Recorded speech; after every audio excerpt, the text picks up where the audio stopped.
I'm PJ. I've been a biohacker for 35 years now. I know it doesn't look like that could be possible, right? I got started when I was 3.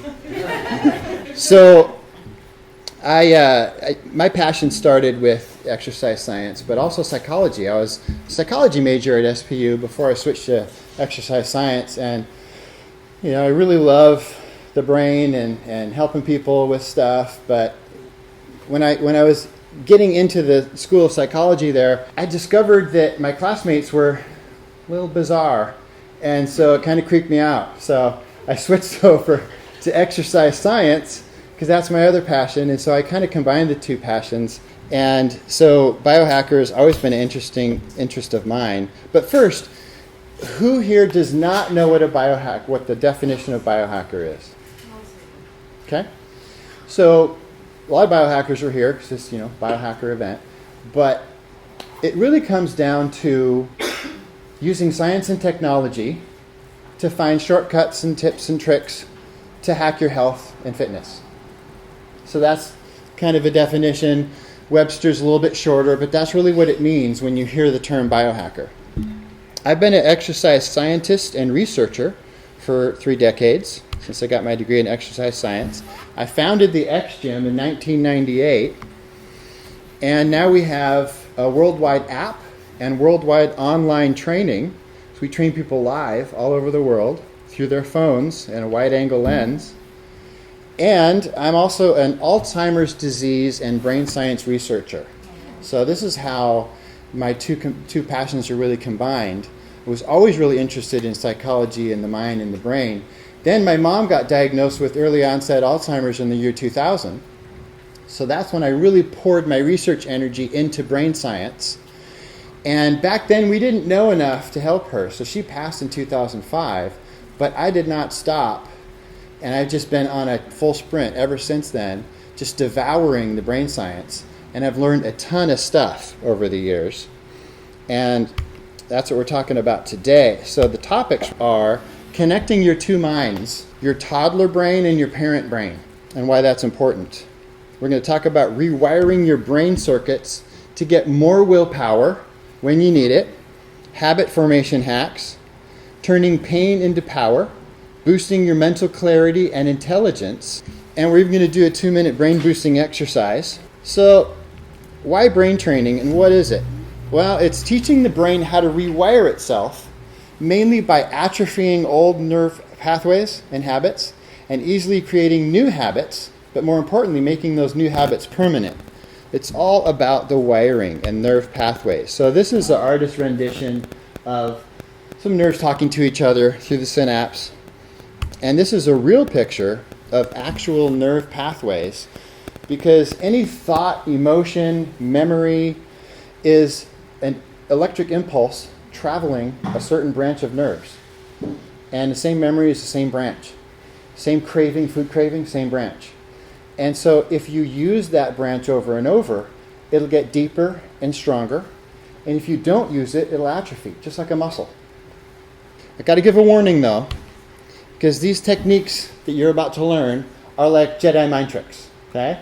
So they can be used for good for yourself and to help others, like Yoda does, or Senator Palpatine, is that how you pronounce it? Yeah. For evil, to manipulate others. So we're going to take a pledge here. Raise your right hand and repeat after me. I promise to use these Jedi mind tricks to help myself and others, and not manipulate anyone, unless it's my kids, and that's totally okay, because I'm helping them. Wink, wink, right? So we're going to start by introducing you all to your PFC. This is the front part of your brain, right behind your forehead. And this is the parent brain. It's the smaller part of the brain. This is the conscious part of the brain, where you will find willpower, forethought, reasoning, rational thought, won't power. Now the difference between willpower and won't power is getting up the energy to go to the gym, to do something. Won't power is resisting doing something. So the good example of this is when you take that dog biscuit, put it on the dog's nose and you've trained him not to eat it until you give him the go signal. Dogs can do that, and they're trainable because they have a bigger PFC than some other animals, especially cats. You can't train a cat to do that, not just because his nose is too small and it would fall off, but because they don't have the won't power because their PFC is a lot smaller than a dog. Good decisions. We all know we all have those friends that keep making bad decisions and they have a really rough life because of those bad decisions that they're making. And simulations. When you look into the future and you wonder, if I do this, this might happen. But then if I do this, this might happen. That's running a simulation. And things like all of these things and simulations is what separates us from the rest of the animal kingdom that operates on instinct, impulse, and immediate gratification. Other animals can't do that stuff. Their PFC is smaller, but it's also not as developed or wired as well as ours is for all those things. Now meet the rest of your brain, which is the boss of you. So we think of the PFC as the part of our brain that's in control, but actually the other part of our brain is the one that's in control, and that's the subconscious. So the PFC is the tip of the iceberg. The boss, the subconscious, is the big part that we don't normally see. I'm talking to you with my PFC. We're relating to each other with our PFC, but the boss is actually in control. And coincidentally, it's about the same proportion of brain size that you see there too. And in the boss, we find instinct, quick fixes, images, emotions, fear, habits, fight, flight, reflex, memories. Status quo, loves the status quo because that's easy. Dreams, immediate gratification, autopilot, when you drive home and you don't remember the drive home, on autopilot, unconscious thoughts, and patterns. There's some good news and bad news about the boss. Your boss, your subconscious, is a 3-year-old. That's good news because anything that works on to program a 3-year-old or to teach a 3-year-old is going to work on the boss. Things like pictures, images, stories, emotions. That's great news. Bad news is your boss is a 3-year-old. We all know what 3-year-olds are like. So they can have temper tantrums, they can be really stubborn. That's not so good. But luckily we have that parent brain to train our 3-year-old, our toddler. I call it the inner toddler. And we can do that with certain techniques. One of those things that we can do is create more willpower, and we can summon that willpower on demand. Here's Tony, chronic stress at work. No willpower in the evenings. Always worked late at night, had really poor sleeping habits. And then from brain training and xgym exercise, here's Tony with a 6-pack, used meditation to reduce his stress. He did high-intensity exercise after work, which helped him in the evenings because throughout the day our PFC gets really tired. High-intensity exercise not only blows out stress, but it also frees up some space in that PFC. So the stress and the decision fatigue and all the work that it does, and it gets really tired out towards the end of the day, and then you find yourself on the couch instead of exercising, eating chips instead of broccoli, making these bad decisions because your PFC's basically gone offline because it's so tired. Well, high-intensity exercise frees up some space in there so you can get some of that willpower and good decision-making back. He also did this brain training exercise that I have. I made a YouTube on this. I've developed about 30 brain training techniques, and a lot of them are YouTubes, and some of them are blog posts. But this is the one about the last 90 minutes of your day. So research has found through EEG technology that when you're asleep, your brain is going to ruminate over the last 90 minutes of your day 15 times or more while you're sleeping. The rest of your day twice. So it's so important to make that last 90 minutes of your day awesome sauce. And it's not a new concept. The Apostle Paul 2,000 years ago said, do not let the sun go down on your anger. They knew it back then. They knew it before then. It's age-old wisdom. Get it straight and get yourself in a good state, especially right before you go to sleep, because that's what your brain is going to rehearse. If you're stressed out and you're thinking crummy stuff, you're watching murder mysteries, CNN, all that stuff is going to be repeated over 15 times in your brain. And you might work, and if you wake up on the wrong side of the bed, now you know why. Any committed to an earlier bedtime, our best sleep is between 10 and 2 for most people. That's when we get the best repair of the brain, detox of the brain, best REM, best deep sleep. And he transformed permanently his habits, his brain, and his body. And here's Connie, yo-yo dieter, 20 years, couldn't stick with anything for more than 2 months and felt like she'd tried it all. And then she learned how to take small steps instead of big steps like she's been trying. She's trying all these big leaps and failing all the time. So she learned how to do tiny habits, small steps, set a low bar, so low that she could roll over it, and another low bar that she could roll over.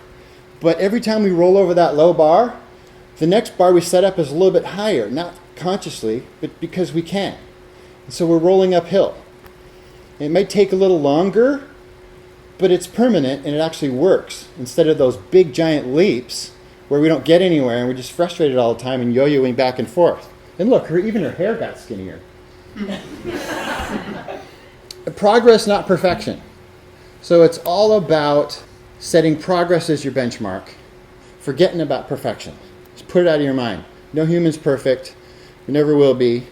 For some reason, that's a fatal flaw that we all have. We expect to be, and we're disappointed when we're not perfect. But if we can just get past that and just expect perfection, a little bit better every day. That's the way of the samurai. A little better every day. Some days you can have a bad day. You might go backwards. So what? Get back on the train. Try again the next day. A little bit better every day. A little bit progress. And that's how you get to permanent results. Here's Tammy. Inflamed and in pain. Very low exercise tolerance. Part of that is inflammation. And part of that is just tolerance. Because when you're inflamed all the time, it hurts to exercise. And so you tend not to. It feels better to sit on the couch, and then it's a downward spiral. So she started with low inflammatory foods. Better hydration, because dry muscles hurt too. A lot of friction in there. But you lubricate them by being properly hydrated, and it's a lot more pleasant to be doing active stuff. So this is where we get to our first exercise. And this is when we're going to explore the pain. So those of you that are in a chair, you're going to come an inch off the chair. And those of you on a ball, you're going to sit just a pound on the ball. So barely on the ball, just so it doesn't roll away. And those of you without either, you're just going to be like this. And your elbows are going to be an inch off your knees, because you're going to need those later. And I'm timing us here. So we're just sitting here. This is the air chair. And Betsy over here would be able to do this for over 3 minutes. We're only going to do it 2 minutes. But we're just hanging out. And when you get to fatigue, you might notice that you're sitting down in the chair, but don't completely relax. Just sit down lightly. When that happens, that's okay. Everybody's different. Some people sooner than others. And when it does, just be light. And same with on the ball. Now you're a pound on the ball. Pretty soon you're going to be 5 pounds on the ball. That's okay. Just let yourself fatigue, but hang in there as best you can. Now, you're probably burning by now. And so what I want you to do is to think about the shape of that burn. What shape is it? How deep does it go? What color is it? A lot of people think red, maybe orange, maybe yellow. Think about the edges of that shape. Is it a sharp edge? Is it beveled? Is it more diffuse? Keep going and thinking about it. And now, think about a cold blue liquid washing over that shape. It's cooling it down. It's blue in color. And it's actually a fuel. You can use it for fuel. So it's giving you a second wind. It's a fuel source that you can use as a resource to keep going, cranking through. Cold blue fuel washing over that whole area, cooling it down, changing the color to blue, just hanging in there, breathing through it, breathing in through your nose and out through your mouth, and maybe even hum on the way out on the exhale. And if you're sitting, that's okay. Just see how light you can be. And you're still washing the area with cold blue fuel, using it as a fuel source, as a resource, cooling it down for 5 more seconds, cold blue fuel, breathing through it, and you're done. Nice. Yeah. So a typical xgym exercise is about 3 minutes. That was 2. But that's time under tension, one of the principles we use here, to complete muscle fatigue at the end when you're done. You just can't do it anymore. And that's how we do it in a safe way. Now, you just learned 2 techniques that are going to help you in lots of ways, and out there especially, because for things like skiing, can you see how that would have practical application to skiing? So next time you're up skiing, you know that you'll be able to make it further down the hill after it starts burning, because you have these 2 techniques to use, exploring the pain, exploring the shape, exploring the color, and then changing all that with cold blue fuel. Now, what you were feeling, the burn you were feeling, was lactic acid. We used to think that was a limiting factor. Now we know it's actually a fuel. It's your body saying, wow, you're out of oxygen, you can't take in oxygen as fast as you need to, so here's another fuel for you. Pump that in there, and now you can use lactic acid as a fuel source to get a second wind. So it's a good thing. So we're changing our perception from, oh no, here's the lactic acid, it's slowing me down, to, oh cool, here's my fuel source coming in to help me out. Super useful techniques to get more out of exercise and more out of the other fun stuff that we do. Here's the mental clarity couple. Here's fiancé, who needed more focus, wanted better energy, and wanted to be in the top 5% of his company. His company had layoffs from time to time. And so guess who's not getting laid off when those come around? It's the people in the top 5%. So that was for job security for him. Here's fiancette, who had really high stress job. She got hangry all the time, sugar highs and lows, wanted to get rid of that. Foggy brain, sluggish, absent-minded. And here's their engagement photo. Just months later, training at xgym, doing the keto diet, high fat, low carb, good fats, the healthy fats, the brain fats. It's not Atkins. This is keto. This is good, healthy, clean keto. High intensity training, great for the brain. They changed their sleeping habits to get better quality sleep. High intensity interval training, we do that at xgym too. And also at xgym, we're kind of go beyond the high intensity training, because when most people think of high intensity training, they think of traditional like Tabata or CrossFit or something like that, and we're just different. We're safer, but we're actually more intense than those. You got a little sample of what it's like, but what we call ours, instead of HIT, high intensity training, we refer to ours as super high intensity training, but then we have an acronym problem. And some people say that we're safe high intensity training, but it's the same acronym problem. So the way that we describe what we do is, it is very high intensity training, but in a really safe way. And we're the only ones that do that. So people come to us ranging from athletes like John here, who does the Spartan races, to silver sneakers, 85 years old, and everybody in between, and they can be in the same class even because of how we do things. This is timeless wisdom. This isn't stuff I came up with. This has been around forever. King Solomon 3,000 years ago said, "As a man thinketh in his heart, so is he." Earl Nightingale, we become what we think about. Change your thoughts, change your habits. Change your habits, change your life. I actually don't know who said that, but it is a quote. Maybe Yoda, maybe me. I'll take the credit. And then John Maxwell, you'll never change your life until you change something you do daily. The secret of your success is found in your daily routine. And so how do you do that? Here's the best book, Mini Habits. I'll send you the link to this from that tablet that's going around.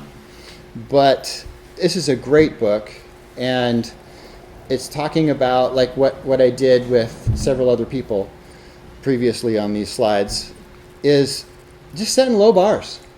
And maybe it's one push-up a day. Setting a habit, a bar so low, it seems ridiculous not to do. You actually laugh because it's so easy to do. That's actually a great way to go. And when you plop down for that one push-up, you probably end up doing more. But even if you don't, after you've done your one push-up, you stand up, victory pose, and you say, "I'm awesome." Because your toddler doesn't know that sounds or feels corny. And your toddler hears that, and your toddler's reinforced to do that, and then you can build on those low bars and roll up that hill. But be very careful what you think about and its influence on others, because you're influencing your own brain and you're rewiring your own brain, but it can be done to those around you without you even knowing. Here's Brooke Shields, married Andre Agassi, the tennis player. She's a big tennis fan. You can see her arms are super good tone, but she wasn't really satisfied with her legs. So that was kind of a problem area. And so they got married, they went home, and she said, I really want these better legs. I want to get, really defined legs like my arms. And so she said, well, whose legs do I want to model? I want to try to get. And so she thought, well, Steffi Graf, she's a tennis fan. So Steffi Graf has great legs.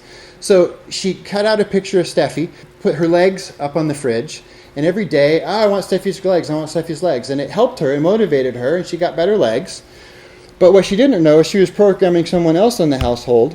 And so then Andre ended up trading in Brooke for Steffi. So be very careful, because these things have lots of power and influence on your brain and other people's brains. So in summary, your toddler brain is trained by your parent brain, your PFC. So buff up your PFC with brain training techniques. A buffed up PFC equals more willpower, on demand when you need it. Do small steps for permanent habits. Pain can turn into power through brain training techniques like shaping the pain in the cold blue fuel. Lots more. I'll tell you how to get those too. Better mental clarity and higher intelligence with high intensity training. Keto diet. There's lots of really good nutritious diets out there. You don't have to do keto. It just happens to be the best brain diet. And stress reduction techniques. And now we're going to do some questions and responses. And while we do this, we're going to be eating fitness chocolate. So I'm going to pass that around. And the recipe is on our xgym site. So you can make it at home. It's really easy to make. xgym.com, you go to the top of the page, click the word recipes, boom, you got it. And now for the free brain type test. So let me just explain what this is. It's a 20-question test that you'll take, and quick test, and it will determine for you which of these 16 brain types you are. And then in that results page, you're going to get the best brain training techniques for your brain type. I sampled a few of them here during this talk. Then those techniques will teach you how to rewire your brain to get past some common hurdles for your brain type, speed bumps, and to hack your own brain to get fitter and healthier faster. Just sign in on the tablet, you'll get the link and password, and be sure to practice often, because these are skills that build with practice. And you'll also get the post on keto, the sleep post, the Alzheimer's disease prevention post, and you can actually reverse Alzheimer's with these 5 things you'll get on there. The book links, a health post, top 5 things for health post, which, not coincidentally, are really similar to the top 5 things for Alzheimer's disease. You'll get on our VIP list to get, advance notice of stuff like this and other research that I've been doing on exercise and brain stuff, and the video of this talk. Oh, sweet. Yeah. Any questions? You see someone about the chocolate? Very good chocolate. Huh? Very good. Very good chocolate. Thank you. Yeah. Can we order it from you? It's, no, I hate retail. So that's why the recipe is on our website. And when you go to that recipe, you'll see links on each ingredient to get your stuff from Amazon. If you join the gym, you get a piece after. That's true. We do hand it out to people after the workout as a treat here at the gym. Any questions? Yeah. How should we teach our toddler brain what to do and what not to do? So the question is, how do we teach our toddler brain what to do and what not to do? And it's a great question, because the toddler thinks in very specific ways. Images and emotions, mostly. And it does not understand negations, meaning like the word don't, for instance. So what you want to avoid doing is telling yourself, hey, don't do that anymore. So maybe you've got a bad habit of chips before bed. So you're eating your chips and you're like, man, I don't want to keep doing this. What's wrong with me? And you're saying all these things in self-talk inside your mind, and your toddler's trying to solve this problem. It's like, oh, I guess there's something wrong with this. Well, let's try to solve this problem. Because remember, it's operating on the level of a 3-year-old. And so if you say, I don't want to keep eating these chips, what you're doing is you're sending an emotion to the toddler, and you're an image with that emotion. And when they're tied together, the toddler gets the message of chips and an emotion.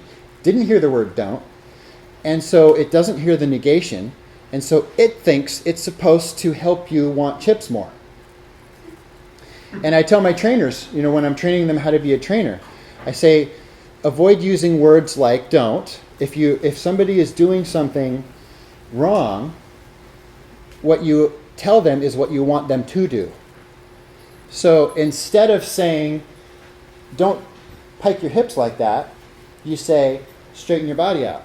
So instead of saying, don't eat those chips tonight, you say, I'm going for broccoli tonight, or whatever healthy food is that you actually like. And so you tell your toddler what you want it to do, and always avoid telling it what you don't want it to do. Anyone else?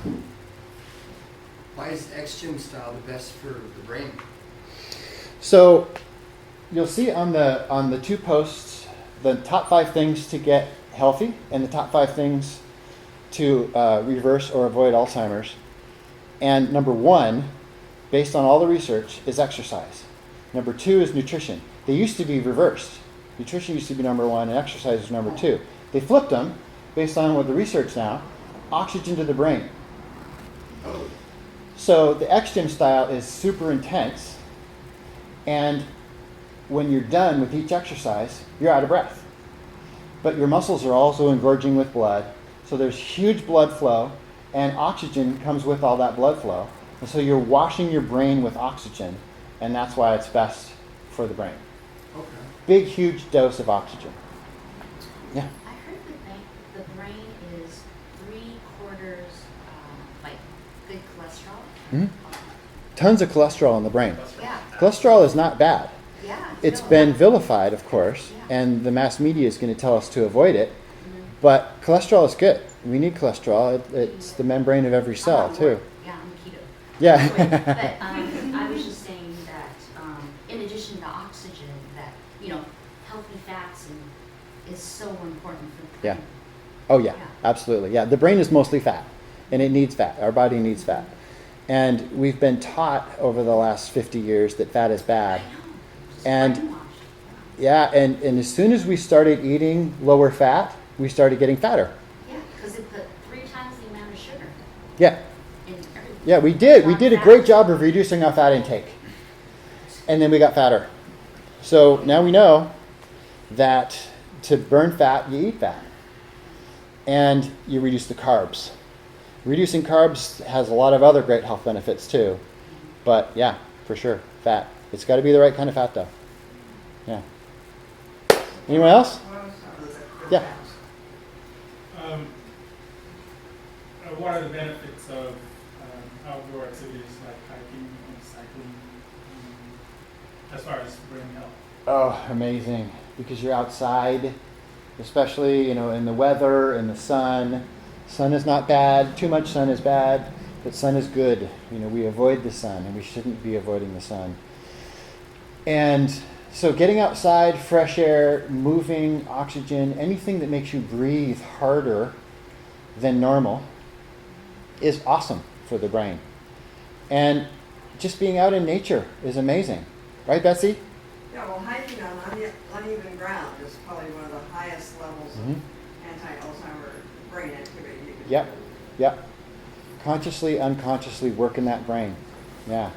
Nature is amazing, and we're getting away from a lot of the environmental toxins as well. When we can't get away from all of them in our planet anymore, but when we remove ourselves outside of the building and away from computers and less EMFs and all that stuff, and we get out into nature, especially if we can do like John's sandals here, grounding sandals, where they conduct the earth up into his skin, There's a getting out in golf nature. club online. Yeah, You can get to places. amazing stuff. Yeah. All right, I'm over time. One more. Yeah. Brain gadgets. Yes. There's gadgets that you can see what your brain waves are all about, things like that. Yes. And also gadgets where you can use your brain to do things. Yep. So you want Exactly. to base on that? Which Yeah. are the best? There's lots of them out there. I've got my two favorite that I use are the Muse headband, and it goes around the front, and it senses brain waves, and then it goes to the app, and the app tells me if I'm centered or not when I'm meditating. So it's a lot quicker biofeedback, than just doing it on your own. And so 5 minutes of that is equal to like an hour for me of unguided What is it called again? meditation. Muse, M-U-S-E. Amazon. Just type in Muse headband.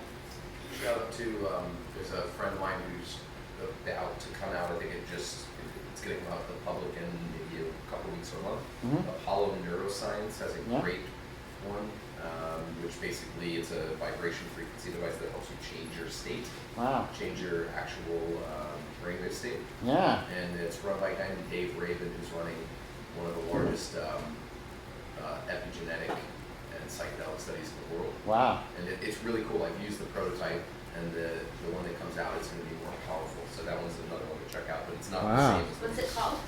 It's Apollo Neuroscience. That is cool. Yeah, it's really good. And, Yeah. he's about as legit as they come, but it's not exactly what the meat is.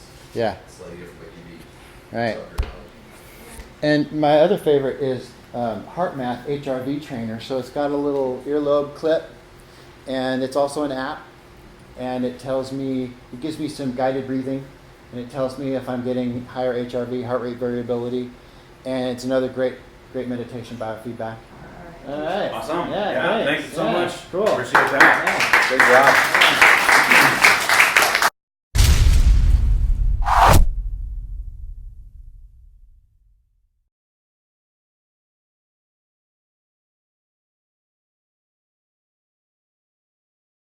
All right, so to continue on with just segue right into the next one. I mean, we talked about a little bit of outdoor activity and things like that. Daniel Cortez comes to us from Cusco, Peru. Just flew in yesterday, in fact. He's going to get into this ancestral health. He's a specialist in that. He's a Wim Hof master instructor. He's going to talk a little bit more about kind of his journey and whatnot. So if you guys would please welcome Daniel up to the stage.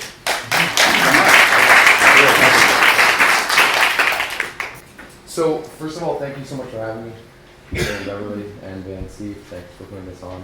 I did just come in from Peru. I'm here to speak to you guys. I'm very grateful for the opportunity.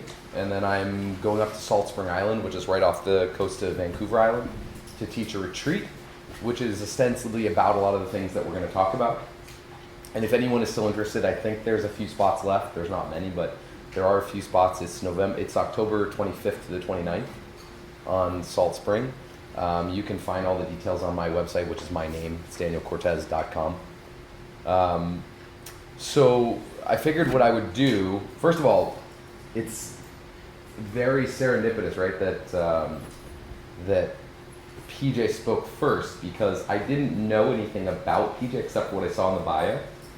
And I am not from here, so I hadn't been to xgym either. And it turns out that we have a tremendous amount of interests, and what I'm going to talk about is actually deeply related to everything he just said, but my background is different. But it's funny when you meet people and then you realize that you're talking about a lot of the same things, but you just had to come at it from a different place, right? But it's good for you, because you at the end of this event you'll leave, and actually our talks will have completely been, let's say, they fit together. They should fit together in your mind. And so, briefly, my story is that I was ill for about 15 years, and in that time, I discovered what's called the ancestral health movement, which I'll explain. I discovered biohacking, which, Steve and Van have the Biohackers Collective, and then PJ was just talking about being a biohacker for 35 years, and what does that mean? We'll get into that in a second too. And so in overcoming that illness, what ended up happening was that I became one of Wim Hof's first instructors, and we'll talk about him and why that is relevant to you guys. And I basically became a coach first in like the strength conditioning format, and then also as kind of a life health coach, for lack of a better way of saying it. And then I officially overcame the illness by going to Peru to work with traditional use of psychedelic plants. And so I work in Peru, and I'm an apprentice to a shaman who does that full time.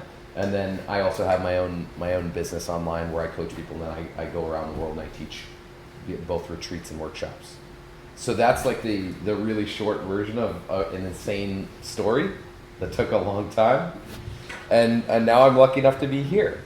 And so I guess the first thing I'd start out with is, who here, by show of hands, feels that they have a sense of purpose in their life? That's a lot of people. That's good. Because I would say that one of the things that plagues modern society is a general lack of feeling of purpose. Right? A feeling of like, what is this? What does it all mean? What am I doing? So anybody who raised their hand and says they did feel a sense of purpose, would anyone mind volunteering what that is? Making the world a better place by your interactions with it. Making the world a better place by your interactions with it. Okay, PJ, you also raised your hand. Helping people get healthier. Yeah. And anybody else? Be happy. That's the feeling of purpose for you? That's all I care about anymore. Okay. So, I would say trying to change people's relationship with themselves, Mhm. either through healing them through food or just being more aware and conscious of their everyday actions. Because people go through life in a very autopilot way, and sometimes knowingly, not doing anything about it, sometimes very unknowingly. So trying to get them to be here right now is kind of the ultimate thing that I think trying to get them to be here now. You said right now, but be here now. You ever read that book, or are you familiar with Richard Alpert and Be Here Now? Yeah. But Yeah. it is. Yeah, that's interesting. I like that. So, what I'm going to offer you today is what I usually offer, is what we say in Peru in the ceremony that myself and my teacher run, but it's also what I say to all my clients. And that is, I will offer you, just my suggestion, a purpose. And it turns out that the purpose, in my opinion at least, ought to be the same for everybody. It's just my opinion, so take it with a grain of salt. I'm not that smart, so maybe you don't want to take it. But a good way of thinking about it, conceptualizing yourself in the world, is that the purpose of your life is to heal yourself. And that's it. Now, the funny thing is that when you take that up as the purpose of your life, you quickly find that you gain, by doing this, you gain insight into how you can serve others, which is also necessary for people to feel a strong sense of purpose. And the reason that that's true, you might say, well, why is that true? I mean, do I really need to feel that I am serving others to have a strong sense of purpose? And the answer is, yeah, you probably do. And the reason why is because you're still a small tribal hunter-gatherer, more or less. And a person who's born into a small tribal hunter-gatherer society is a person that is born into a sense of purpose. And the purpose is to make sure that the small tribe does well, right? But the problem is that you were born into this. And PJ just got done talking about earthing, right? Those are earth runners, right? Mm-hmm. And you just start talking about grounding and being outside and how important that was. And then we also got just done talking about sending oxygen to the brain and exercise, right, and all of that. But one question that most people don't seem to ask when they get really, really useful information like that is, why do we have to do that? Why is it that way and not the other way? In other words, why is it that we need to do all those things and not sit on our ass and watch Netflix? And the answer is, because those are the things that you're well adapted to. Right? I mean, if you were well adapted to sitting on your ass and watching Netflix, we wouldn't have all these health problems. Because we're really good at sitting on our ass and watching Netflix. right? We have a whole country and a whole modern society, essentially the industrialized world, that's really good at sitting on their ass watching Netflix and eating Doritos. So if you were really well adapted to that, we'd have really good health outcomes. But you're not, right? You're adapted to something else. So then you might say, well, what is it that I'm well adapted to? That's the question that you should be asking, but no one is. And the answer is, well, you're well adapted to being a small tribal hunter-gatherer. Does anyone want to take that up? Does anyone have a small tribe and they want to go out in the woods and be a hunter-gatherer?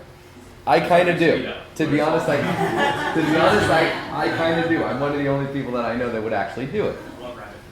But even if I were willing to do it, which I am, I would still have a problem, which is that that's not the world that I live in. Where's my tribe? I think PJ and Beverly might be willing to come with me. Maybe. Right? We get to know each other better. They might be willing to come. But then the problem, of course, is obvious, right? Where's your small tribe? Where's your woods that you're going to live in? Where are the skills that you would have been born into learning, right, from your elders in that kind of tribe? Well, they don't exist. So if, like I said, the purpose of your life is to heal yourself, and we are mismatched completely to our environment, what are we to do? And really, this is the entire, from my perspective, this is largely the problem that faces everybody in the industrialized world. Everybody. Right? As Americans, we're just farther along than everybody else. In this kind of messed up way. Right? It's true. I mean, if you think about it, like, there's a lot of benefits to it, right? We've got, like, this really beautiful town, we've got this beautiful gym, we've got better stuff. And so then we can figure out things like, getting into research and how deep can we dive on the modern chronic diseases that our modern lifestyle caused. Right? So that's the situation that you find yourself in. Right? And so my entire journey has been figuring out, in my case, how to manage those problems. Because it was those problems that caused me to have that 15-year battle with chronic illness. And it's the same exact reason why you have, let's say one of us has a weight issue, or one of us starts to express symptoms of Alzheimer's, or one of us starts to express symptoms of some other autoimmune condition, which is skyrocketing, by the way, right? It's all the same thing. All the same thing, right? So, if all of that's the case, and the purpose of your life is to heal yourself, right? Then we should say a little bit more about how to do that, and what the ancestral health movement is, and what it is that I do, and why it is that I'm here talking to you about all this. Like, why should you take me seriously, right? And I think that the answer is, well, you have to have a good map of the world. So what does that mean, right? Well, it means that if you don't have a way to conceptualize yourself in the world, how is it that you're going to figure out the problem that I just explained? I mean, how are you going to do it, right? It starts with understanding the problem in general, right? So the way I just explained the problem is, well, you're a thing that was born into an environment that you're not well adapted to. And now you've got to fix that problem, right? So the map of the world has to basically have that in it. Your map of the world, right? And then you might say, well, okay, I understand that part, so now I got to figure out all kinds of tools to use to fix that problem. Because I can never go back and be the hunter-gatherer. Can't happen. Okay. So now we get into the Wim Hof method. Because the Wim Hof method is just a tool to help you solve that problem. Right? So, does anyone know, by raise of hands, who Wim Hof is? Okay. So Wim, his name is Wim, W-I-M. His last name is Hof, H-O-F. Right? So Wim Hof, and if people are not, whether they know who he is or they don't, a good introduction to him is there's a free Vice documentary on YouTube that you can watch. So just YouTube Wim Hof Vice. Huh? Yeah, but if you just do Wim Hof Vice, you'll get the original documentary that blew him up in the United States. And so basically, and if you watch that also, you'll see how I met Wim. Not because I'm in the documentary, but the thing that the journalist does with him is how I met Wim. I trained with him in Poland first, and that's where the documentary is. So Wim Hof is a Dutch guy who set all these world records for controlling his body temperature in the cold. Okay? And not only did he do that, but then he took it to science. All right? So that was also what made him different. He basically said, okay, not only is this not a parlor trick, but I will show you under scientific scrutiny exactly how it's happening, which also made him quite different. Right? It was no longer these stories about Buddhist monks in Tibet and Nepal who could do this, which they can. Right? It was a real guy who said, not only can I do this, I'll show you how to do it, and not only that, I can train other people to do it to some degree. And he did. And so ever since then, over the last few years, biology textbooks have been changing because he's been showing that you can influence parts of your nervous system that we thought were not possible to be influenced. Right? So back in 2015, I went and trained with Wim for a week in Poland, basically right after this documentary came out, because I knew that there were parts of my mind. If you remember back to the presentation that PJ had, he had a picture of an iceberg, right? And the idea of the iceberg analogy, which also, funnily enough, is something I use all the time, is that you've got a little part, you think you're you, right? You think you're Daniel or whoever, or PJ, whoever, right? But reality is that you're not exactly what you think you are. You're a collection of systems which are really, really old, right? Really old.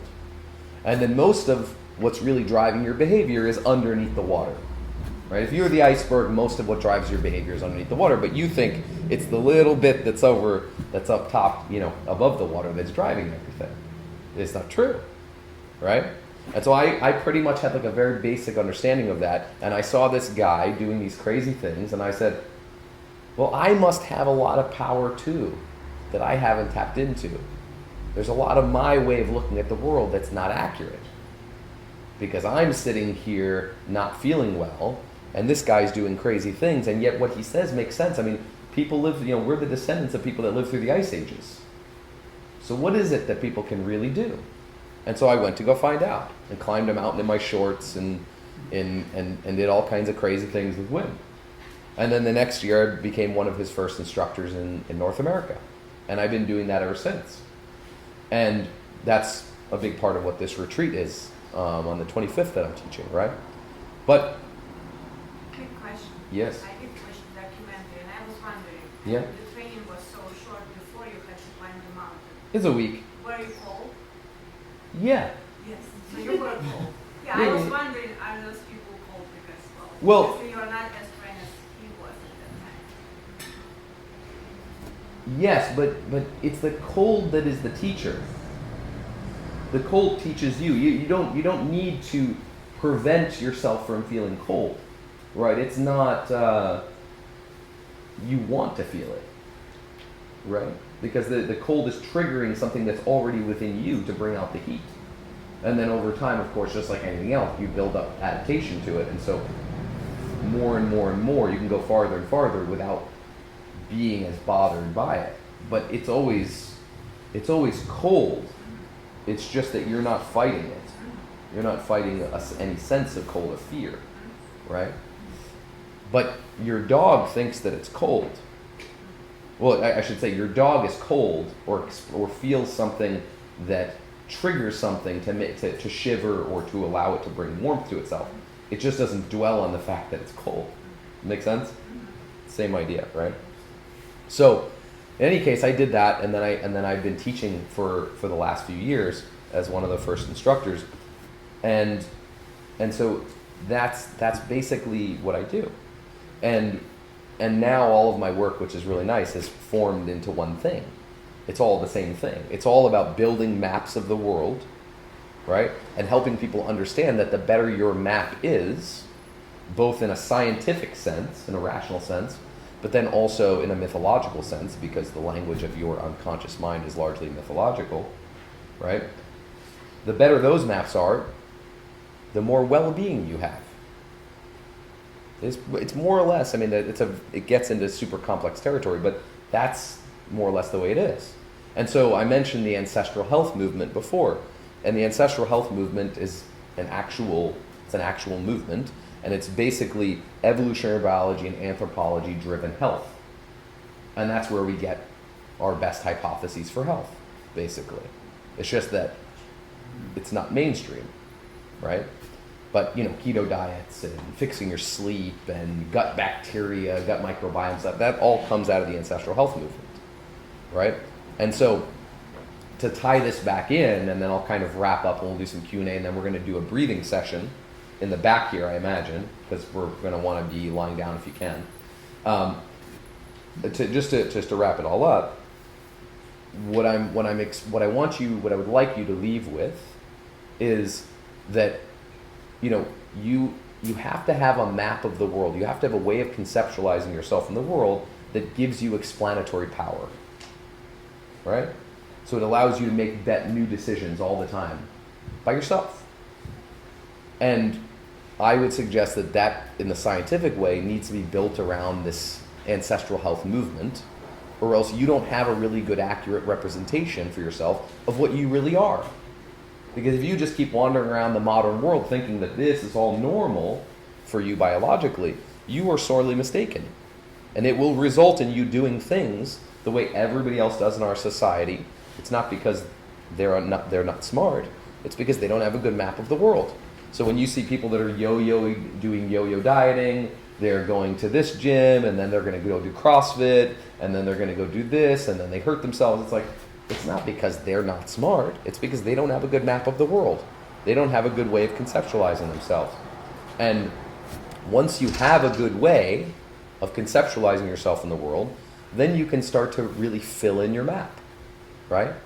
So that's where you can take a tool like the Wim Hof method, and you can say, oh, okay, I understand how this works in my view of the world.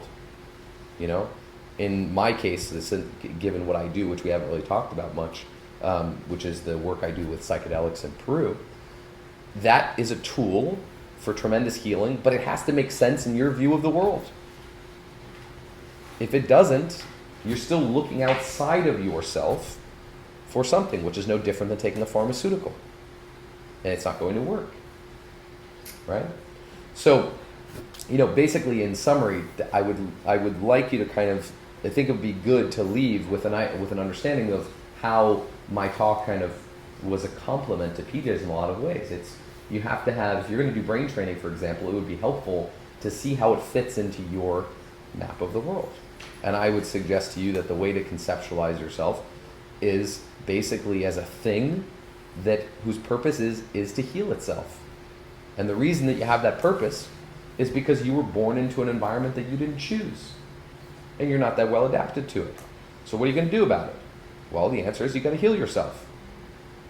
And every answer, every tool that you choose along the way should be devoted to that.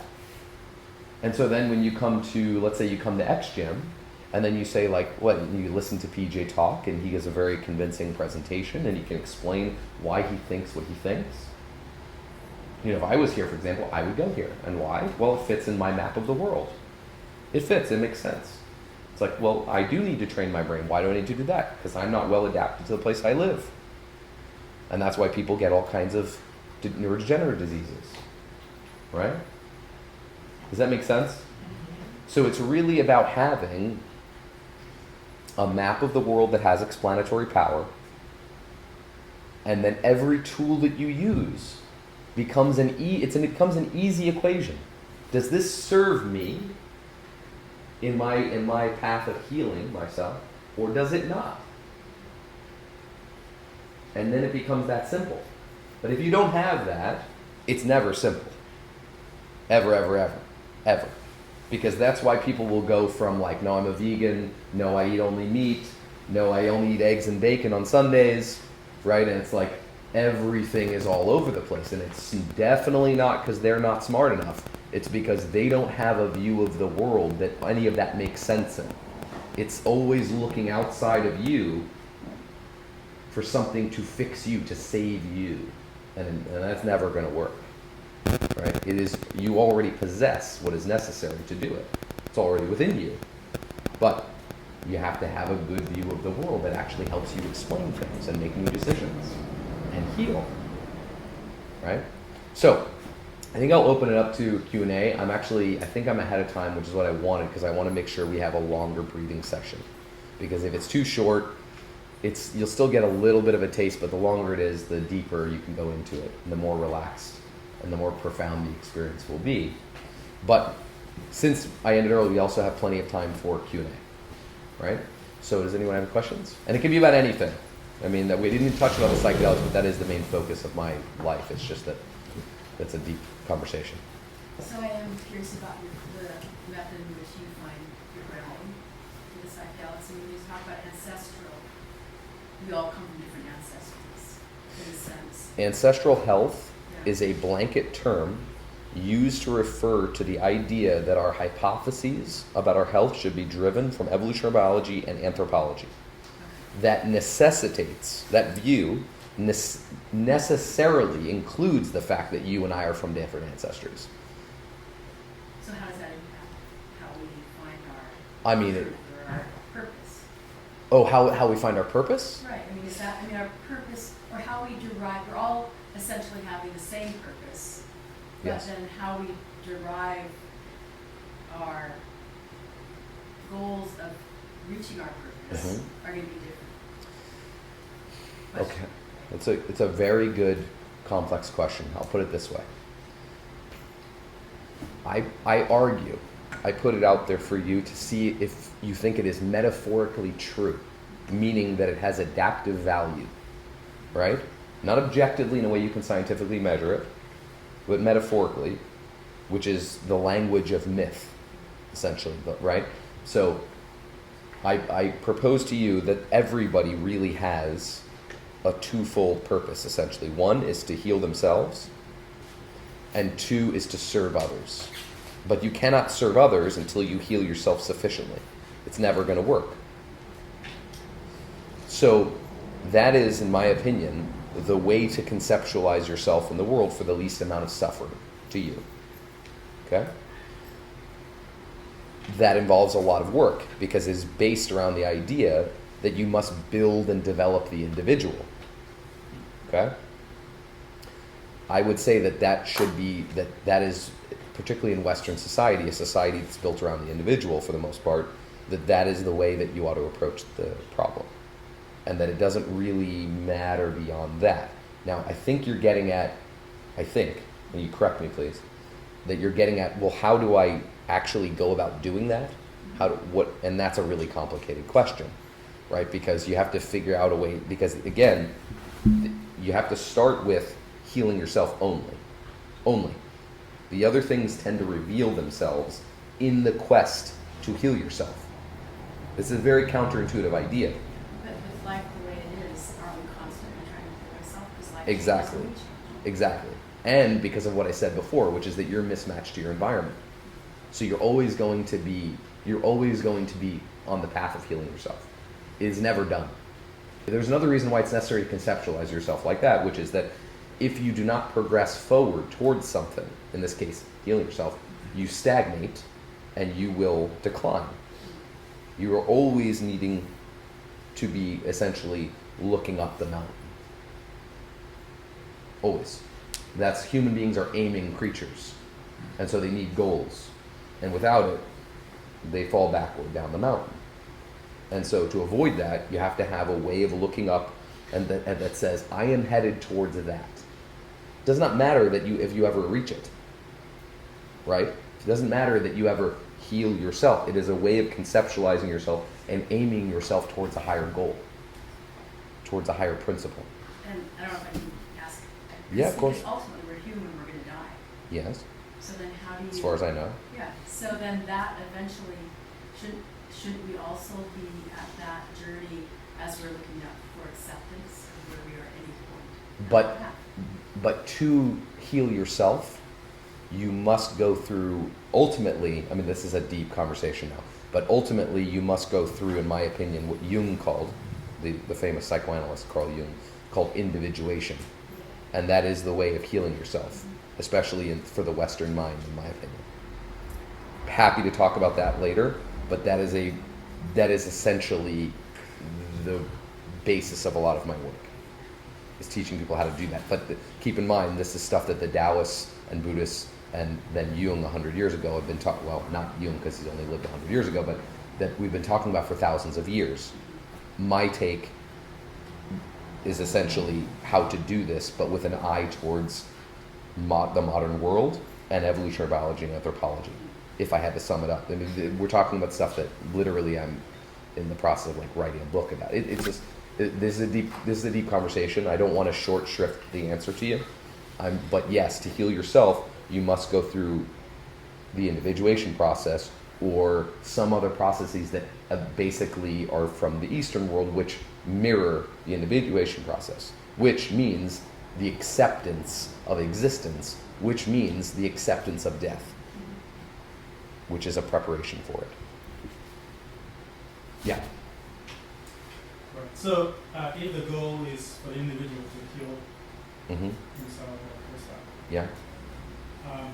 Is that primarily physical health, or it seems to me from what you're describing or sharing that there may be components of emotional, psychological, mental, across the board. In other words, if you're going to be a perfect, wholly, healthy human being, right, that needs to be some percentage assigned to the psychological, emotional, and mental well-being. Is that the case, or am I on the right track on that?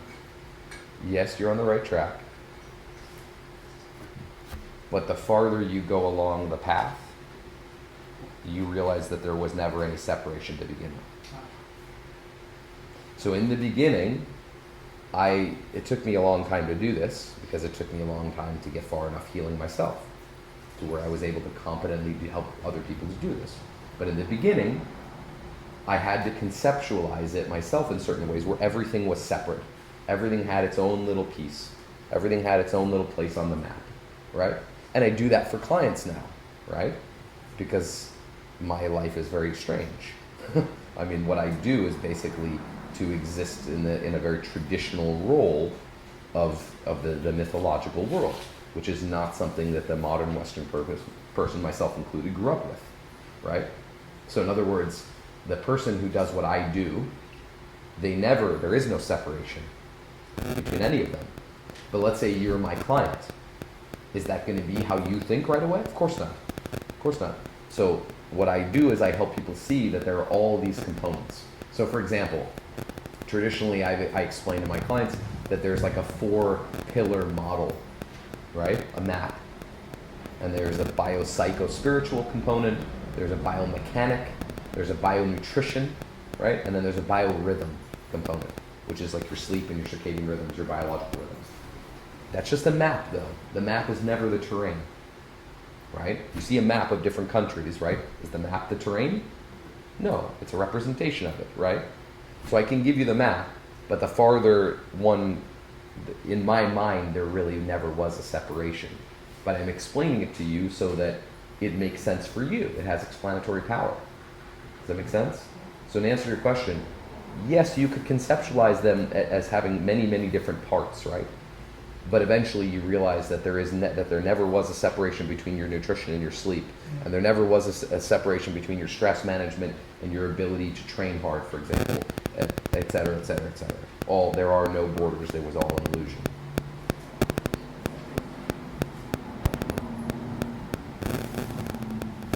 Oh, no question. You're good. Yeah. Anybody else? Yeah. So ancestral. Yep. And you brought up tribal. Well, I mean, no matter what ethnicity, we all started in tribes. Yeah. Right? So. Yeah, 100%. Okay, so is that what you're getting at? Like. Yeah. What I'm saying is that you think. Wait, what's your name? Alicia. Alicia. That's right. You think you're Alicia and you're X number of years old and you grew up in this place and it's like, yeah, no, not really. I mean, yeah, I guess that's true, but you're really a thing that is a collection of systems which are thousands and millions of years old, respectively, and you operate under the illusion that you're Alicia and you have a self, and but none of that's true. It's all an illusion. So then you have to say, well, what is it that I am really? And the reality is you're this collection of systems, and you're well adapted to doing lots of other behaviors that you don't ever do. But you operate in this world. So yeah, of course, you're well adapted to being a tribal animal, and this is playing itself out quite poorly right now in our political system, for example. And the reason why is because people don't really know at all what they are. They don't know themselves. They have large swaths of unconscious mind that they have not made conscious, meaning that they have not examined it, and then that leads people to be very susceptible to being controlled very easily. And then they get into their, their political group or their racial group or whatever it is. And that's because people are very well adapted to that, right? If it wasn't true that people were really like that, they wouldn't be able to be manipulated so easily into different groups like that and to take up, voice or arms against other groups. But they are. That's what they are. That's what we are. So you got to accept it. You'll never get much of anything in my experience out of not accepting. To fight against what it is that you are is a disaster. And almost all human beings, I've met very, very few, and it took me 37 years to go down the individuation route of Jung, which is the acceptance route. So it takes a very long time to do that, and it won't be done unless you consciously set out to do it. And so basically everyone's existence is a battle against accepting what it is that they are. That's what people are doing every single second of the day without realizing it. So, having said all that, got into some deep territory there for a second, which I like. It's my pleasure. I think what we'll do now is there are yoga mats. Thank you so much, and everyone else who helped out. There are yoga mats back there. We're going to go do a breathing session. So we're going to experience the introductory method of the breathing method of the Wim Hof method. So come on back. It's basically a combination of everything I do. So if you come to the retreat, I was saying this before, I started out where I would just teach one thing at a time, and it was either like mobility and strength conditioning, or if it was Wim Hof, it was Wim Hof. I don't do that anymore because to me there's no separation anymore. So for me, I'm teaching Wim Hof stuff. I teach you explicitly what the Wim Hof method is according to the company, Wim's company. But then I also teach you all this other stuff, and I teach you how to think about the method and where to put it in your mat. Because to me, otherwise, tools are not that useful, right? It's like if I give someone a knife, someone might say, oh, it's a terrible tool because you can kill someone with it. But if I give it to the sushi chef, all of a sudden it becomes a really useful tool that we all want that sushi chef to use, right? That's the same thing, So if you have any tool, you have to understand that it is a tool and exactly how to use the tool and why, or else what are we doing, right? It's not that useful. So that's what I'm going to teach there, right? Okay, so basic breathing method. So what we're going to be doing, you don't have to do this yet, but we're going to be on our backs with our knees bent and our feet on the ground, and we're going to do the basic breathing method. We'll do whatever we have time for, a round or two or three, depending on how long we have, right? And so the way that the breathing method goes is that it's a very, very deep inhale, which starts at the bottom of your belly and ends right underneath your clavicle, which is where the tops of your lungs are. And then it's a reflexive exhale. So reflexive exhale is like this. It's not a blowing out, it's a feeling of, I let go. Okay, so the way that the inhale works is we're going to do it in 4 different parts. So the inhale starts at the very bottom of the stomach. That's 1. Then it fills the rest of the stomach. 2. Then the ribs come outward and expand. 3. Then all the way to the top of the chest. 4. And then the reflexive exhale. Okay? Now, you can inhale through your mouth or your nose. I suggest opening your mouth really wide and trying with your mouth because it's going to relieve a lot of jaw tension that you don't realize you have. But you do. All right? Really, you have a lot. So that's what we're going to do. And we're going to do about 2 minutes a round. I'm going to time it. You don't have to think about anything. Right? And then I'm going to say, at the end of the round, I'm going to say, okay, 3 more breaths. Right? We're going to go. Last one. And then you're going to hold your breath. Okay? You're going to hold your breath. until you feel the urge to breathe. Not as long as you can. It's until you feel the urge to breathe. When you feel the urge to breathe, you're going to take a deep breath in, hold for about 15 seconds, let it go, and that's the end of round 1. Okay? Once you end that round, you just immediately start again. Okay? So you're holding the breath with the air out. Yes, that's right. And then you're going to hold it again on the inhale, right? So you let it go, hold, until you feel the urge to breathe, deep breath in, hold, 15 seconds, end of 1 round. And that means that you're all going to be different. Okay, so when you don't worry about who's next to you, it doesn't matter. It's whenever you're done with the first round, you go again. Okay? Does anyone have any questions? Okay, so if you freak out, your hands and feet stop working, because they might. They won't hurt, but you'll just be like, what is this? What the hell is this? Right? It's not dangerous, it's just a consequence of the carbon dioxide and your oxygen levels changing, which changes your pH, and then a bunch of other things happen. This stuff immediately goes away when you're done with the breathing, right?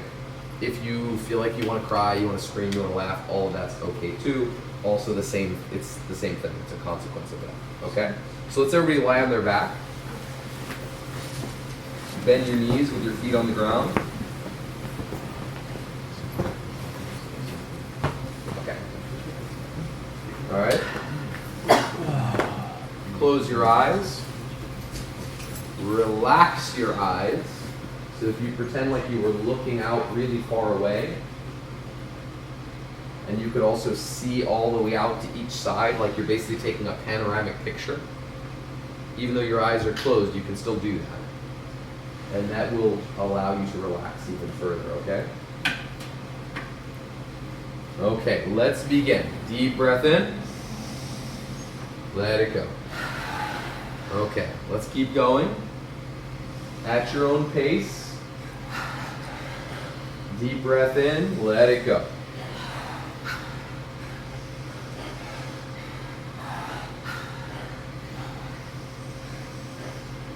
As you start to get that rhythm, you can go a little faster.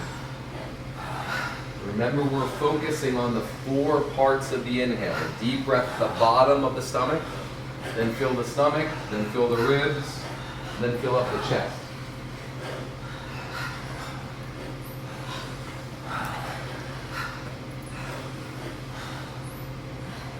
It's kind of like a wave, right? The breath is kind of like a wave. It's starting at the very bottom, all the way to the top. Let it go. Relax and close your eyes. All right, now let's go a little faster.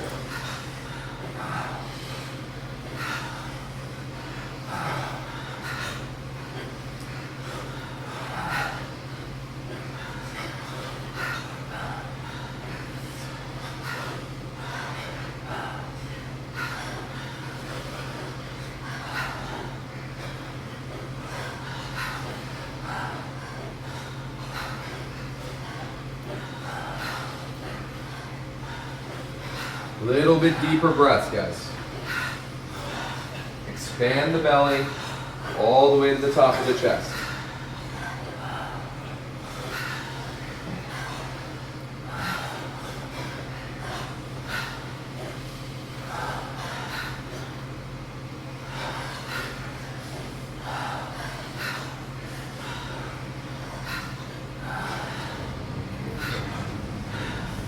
There you go. Let it go. Good.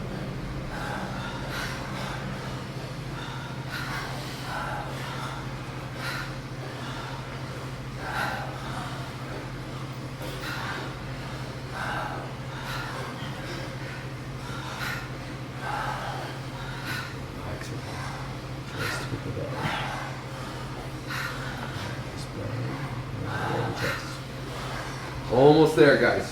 Go a little bit faster as long as you feel like you have the rhythm.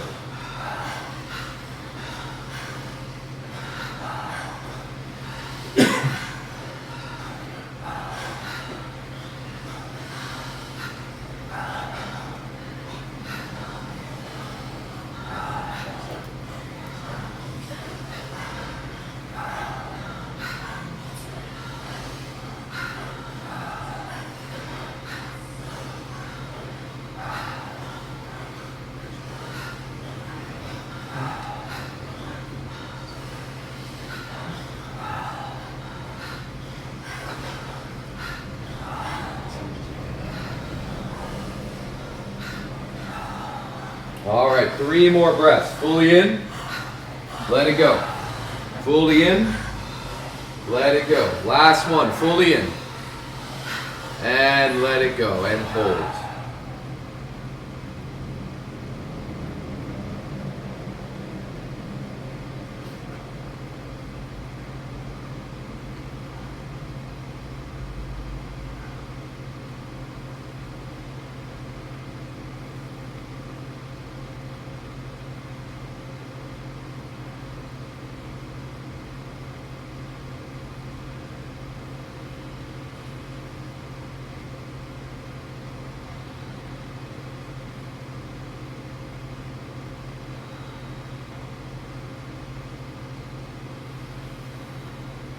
You may feel the urge to breathe very quickly. It may take a long time. When you feel the urge, take a deep breath and hold for 15 seconds.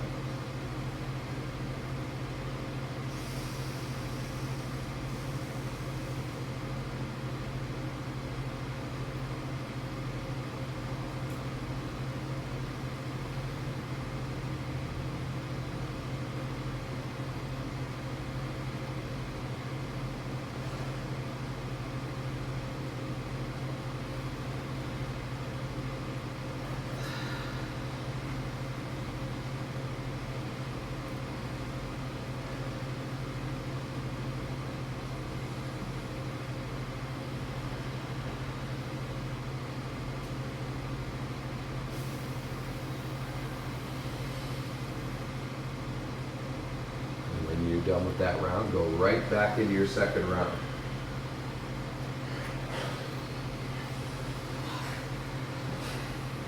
But now we're going to go a tiny bit faster once you have that form down. If you feel lightheaded, if you feel tingly, if you feel numbness, push into that. It's okay, nothing is bad, nothing is going to happen. Go right into that.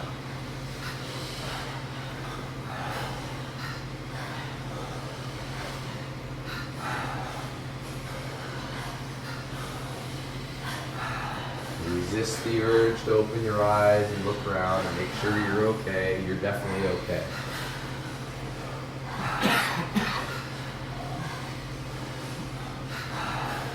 Push the air up, deep up into your chest. Start at the bottom of your stomach, let it rise like a wave all the way to the top of the chest, and let it go.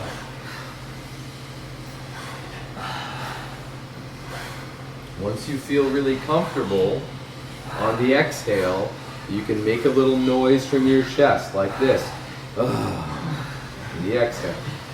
That will relax you even more.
Deeper breaths. Let's go a little bit faster, guys.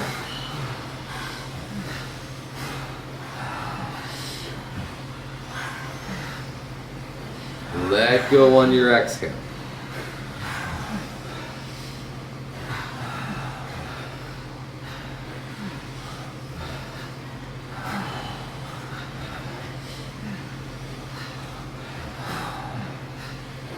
Almost there.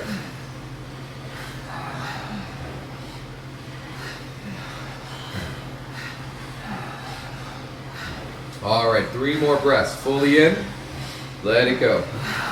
Fully in. Let it go. Last one. Fully in. And let it go. And hold.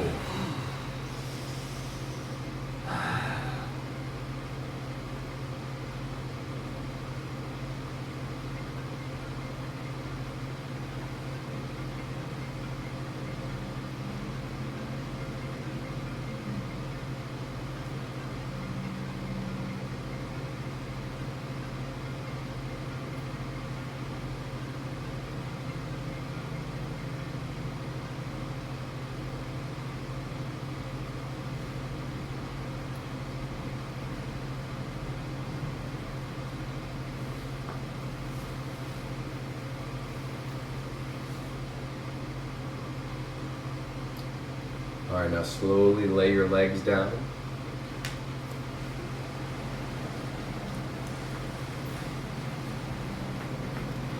Once you feel the urge to breathe again, you can just return to relaxed, normal breathing.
Slowly roll over onto your side.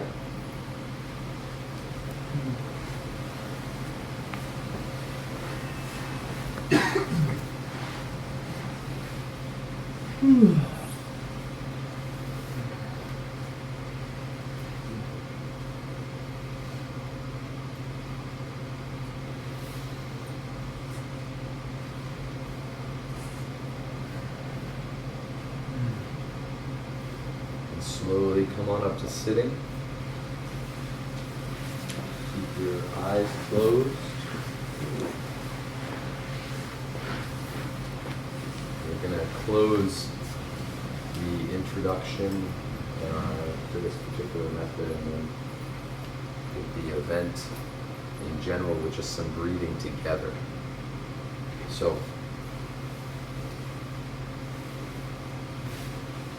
we're going to take 3 deep breaths together. We're going to do 5-second inhale,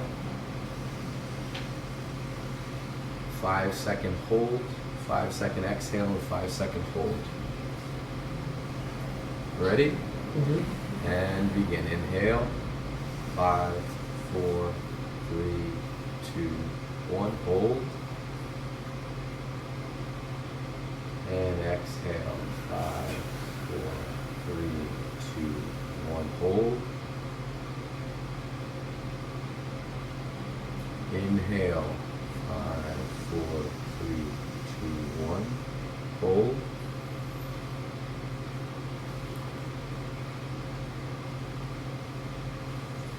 And exhale. Hold. Last one. Inhale. Hold. Exhale. Hold. And relax. So thank you guys. That was only 2 rounds. So we normally do, depending on the format, like in my one-day workshops or my retreats, we're at least 5 rounds at a time. At least, sometimes up to 10. What ends up happening is that there are altered states that begin to happen, right? And insight into things that are in your unconscious mind. And deep kind of healing of the nervous system takes place, but at the very least you could start to see the beginnings of that, of being deeply relaxed, of things starting to happen in your body that you're not accustomed to. So, thank you guys so much.